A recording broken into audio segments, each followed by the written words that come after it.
गुरु विष्णु गुरु देवो महेश्वर गुरु साक्षात् परब्रह्म तस्मै श्री गुरुवे नमः।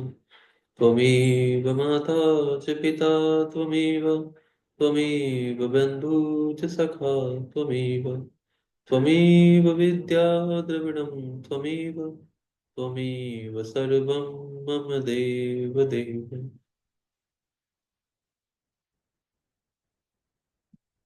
श्री शिव महापुराण की दूसरी संहिता का दूसरा सती खंड यहाँ से प्रारंभ होता है। सती खंड का प्रथम अध्याय है। इसमें देवी सती के चरित्र का वर्णन, दक्ष के यज्ञ विध्वंस का संक्षिप्त वृतांत तथा देवी सती का पार्वती रूप में हिमालय के यहाँ जन्म लेने का वर्णन किया गया है। नारद जी बोले, हे विधे, भगवान शंकर की कृपा से आप सब कुछ जानते हैं। आपने शिव और पार्वती देवी की बहुत ही अद्भुत तथा मंगलकारी कथाएं कही हैं। आपके मुखारविंद से निकली हुई शंभु की श्रेष्ठ कथा को सुनकर मैं अतृप्त ही हूँ। हे प्रभु, मैं उसे पुनः सुनना चाहता हूँ। हे विधे, पहले आपने शंकर भगवान के पूर्णांश महेशान कैलाशवासी तथा जितेंद्रिय जिन रुद्र का वर्णन किया।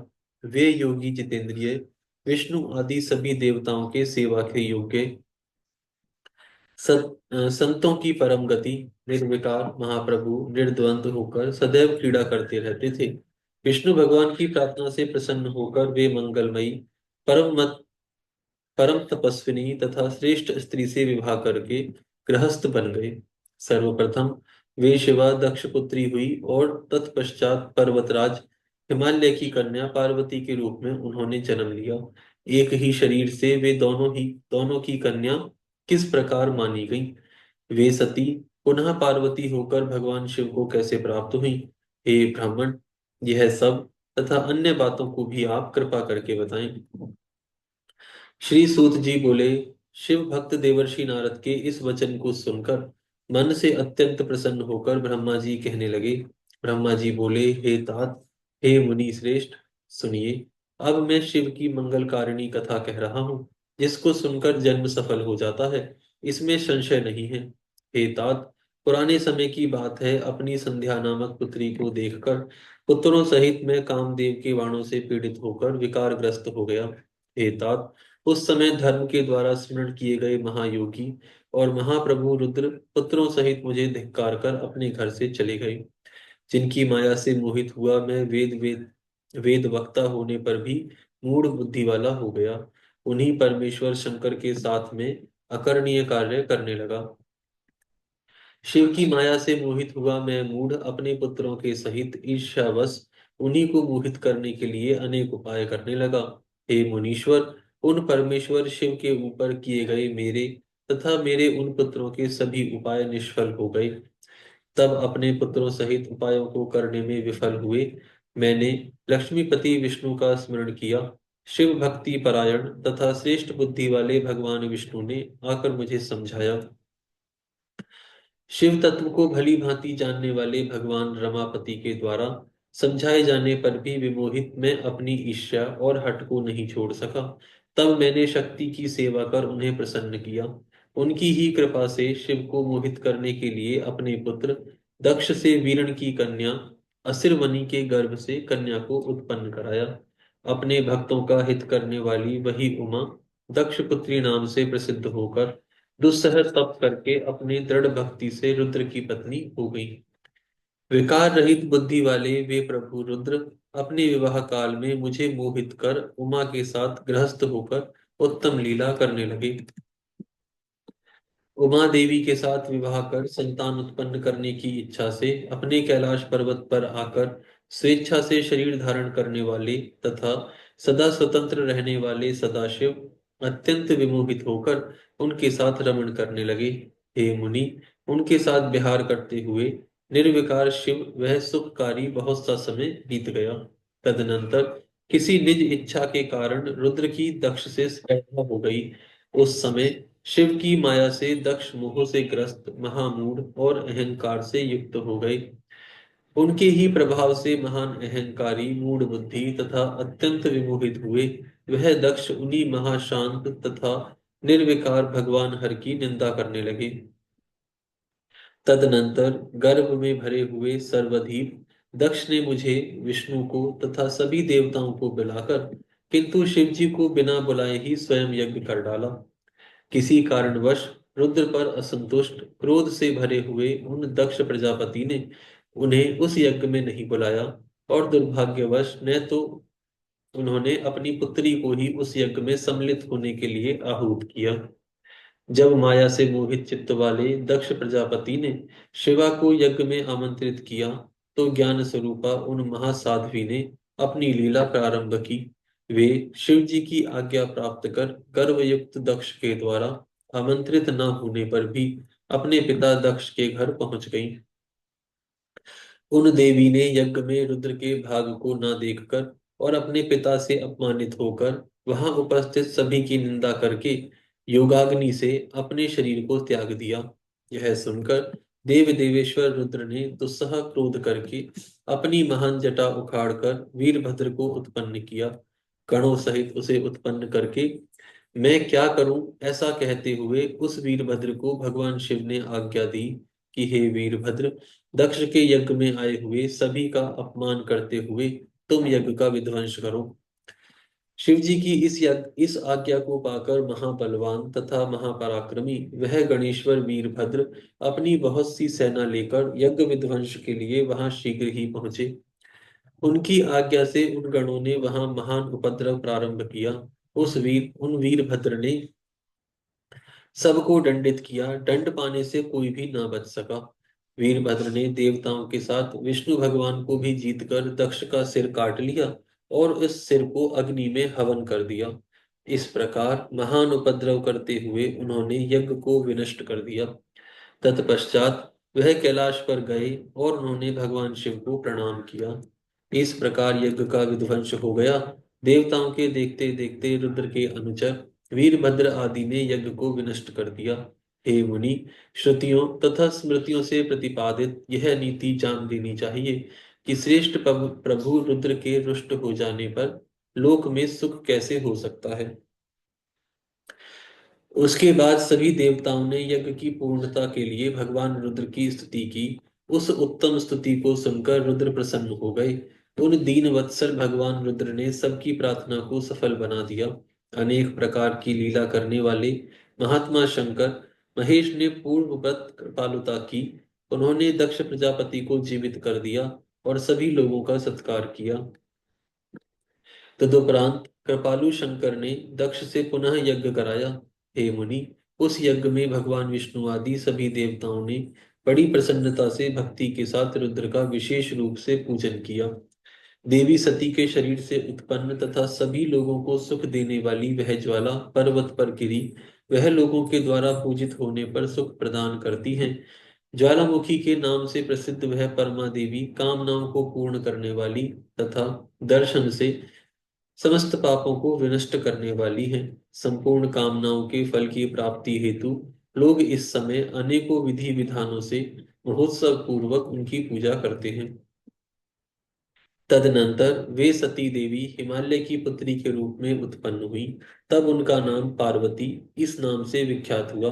उन देवी ने पुनः कठिन तपस्या के द्वारा उन्हीं परमेश्वर शिव की आराधना करके उन्हें पति रूप में प्राप्त किया। हे मुनीश्वर, जो आपने मुझसे पूछा था वह सब मैंने कह दिया, जिसे सुनकर मनुष्य सभी पापों से छुटकारा प्राप्त कर लेते हैं। यहाँ से दूसरा अध्याय प्रारंभ होता है। इस अध्याय में सदाशिव से त्रिदेव की उत्पत्ति, ब्रह्मा जी से देवता आदि के सृष्टि के पश्चात देवी संध्या तथा कामदेव का प्राकट्य का वर्णन है।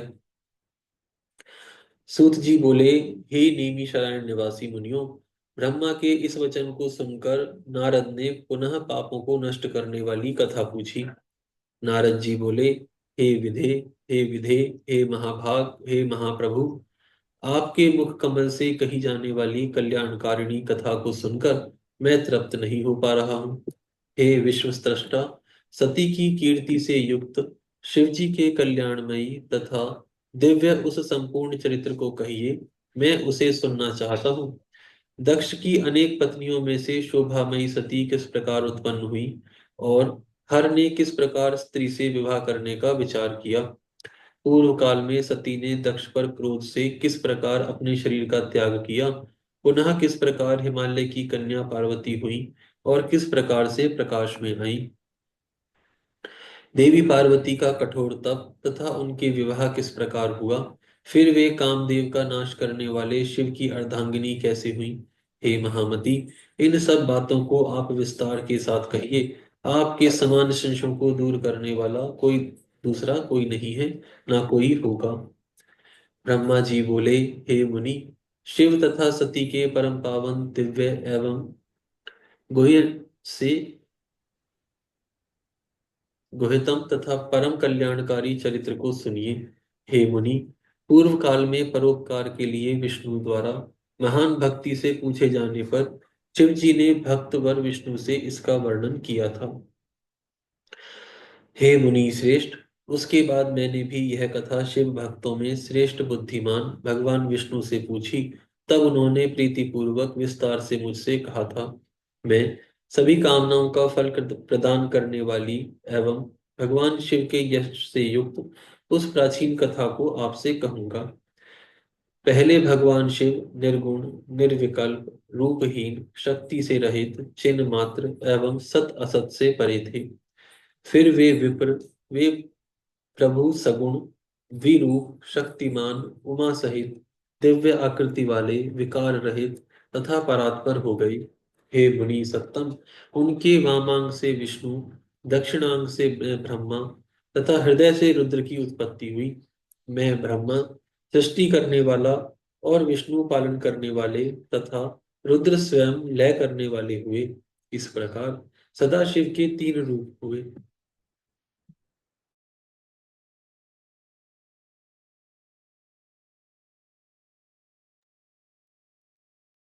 पितामह मुझ ब्रह्मा ने उन्हीं सदाशिव की आराधना कर देव, दैत्य, मनुष्य आदि समस्त प्रजाओं की सृष्टि की। दक्ष आदि प्रमुख प्रजापतियों की तथा देव श्रेष्ठों की रचना कर मैं बड़ा ही प्रसन्न हुआ तथा अपने को सबसे महान समझने लगा। हे मुनि, जिस समय मुझ ब्रह्मा ने मरीचि, अत्रि, पुलह, पुलस्त्य, अंगिरा, क्रतु, वशिष्ठ, नारद, दक्ष एवं भृगु इन महान प्रभुता संपन्न मानस पुत्रों की सृष्टि की, उसी समय मेरे मन से एक सुंदर रूप वाली श्रेष्ठ युवती भी उत्पन्न हुई। वह संध्या के नाम से प्रसिद्ध हुई, जो प्रातः संध्या तथा साय संध्या के रूप में क्रमशः दिवाक्षांता तथा जपंतिका कही गई। वह अत्यंत सुंदरी, सुंदर भवों वाली तथा मुनियों के मन को मोहित करने वाली थी। संपूर्ण गुणों से युक्त वैसी स्त्री देवलोक, मृत्युलोक तथा पाताल लोक में न उत्पन्न हुई, न है और न तो होगी। वह संपूर्ण गुणों से परिपूर्ण थी। उस कन्या को देखते ही उठ करके उसे हृदय में धारण करने के लिए मैंने मन में सोचने लगा। दक्ष तथा मरीचि आदि लोक स्रष्टा मेरे पुत्र भी सोचने लगे कि हे मुनि सत्तम, मैं ब्रह्मा अभी इस प्रकार सोच ही रहा था कि उसी समय एक अत्यंत अद्भुत एवं मनोहर मानस पुरुष उत्पन्न हुआ। हे तात, वह पुरुष तप्त स्वर्ण के समान कांति वाला, स्थूल वक्ष स्थल वाला, सुंदर नासिका वाला, सुंदर तथा गोल अरु कमर जांग वाला, जंघा वाला, काले तथा घुंघराले बालों वाला, आपस में मिली हुई भौं वाला, पूर्ण चंद्रमा के समान मुख वाला, कपाट के समान विस्तृत छाती वाला, रोम राजी से सुशोभित, बादल पर्यंत ऊंचे गजराज के समान आकृति वाला, महास्थूल तथा नील वर्ण का सुंदर वस्त्र धारण किए, रक्त वर्ण के हाथ, नेत्र, मुख, पैर और अंगुलियों वाला, पतली कमर वाला, सुंदर दांतों वाला, मत वाले हाथी की सी गंध वाला, खिले हुए कमल के पत्र सदृश नेत्रों वाला, अंगों पर लगे हुए केसर से नासिका को तृप्त करने वाला, शंख के समान गर्दन वाला, मछली के चिन्ह से अंकित ध्वजा वाला, अत्यंत ऊंचा, मकर के वाहन वाला, पुष्पों के 5 बाणों से युक्त, वेगवान, पुष्प धनुष से सुशोभित, कटाक्षपात से अपने नेत्रों को घुमाते हुए मनोहर प्रतीत होने वाला, सुगंधित श्वास से युक्त और श्रृंगार से सेवित था। उस पुरुष को देखकर मेरे दक्ष आदि पुत्रों का मन आश्चर्य से भर गया और वे उसे जानने के लिए अत्यंत उत्सुक हो गए। वासना से आकुल चित्त वाले मेरे उन पुत्रों का मन शीघ्र ही विकृत हो गया। हे तात, उन्हें थोड़ा भी धैर्य नहीं प्राप्त हुआ। वे पुरुष सत्रष्टा तथा जगतपति मुझ ब्रह्मा को देखकर विनय भाव से सिर झुकाकर प्रणाम करके मुझसे कहने लगे। आज यहाँ विराम करते हैं, फिर कल से प्रारंभ करेंगे। हरि ओम।